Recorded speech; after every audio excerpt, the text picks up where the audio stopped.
by PCS Premium Collectibles Studio, and we get kind of our first glimpse of her. Obviously, she's going to have a beautiful sculpt. There is no doubt about that.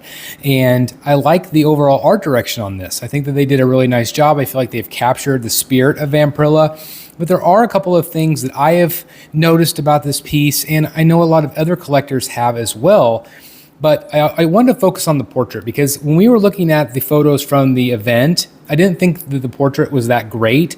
But here I think it looks really good, and I like it, and I don't feel like it has that egghead effect. I think that might have been people's photos. You know, sometimes photos, they stretch everything out. You know, my camera does the same thing, especially when you have it on a wide lens or something. So I'm not necessarily concerned about her portrait in terms of it looking good and her body looking good and the paint looking good. I feel like PCS has done a good job with all of those things.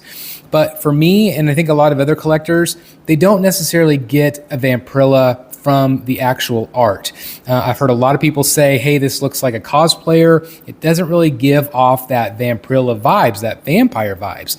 You know, people have said maybe put the blood dripping from her mouth, or maybe some vampire teeth or something to give her a little bit more of that feel from the comics. And I think that's been the number one thing that I've seen from the community, is that statement, is that they would like to see maybe something done with the portrait. They say the portrait's beautiful. They say the sculpt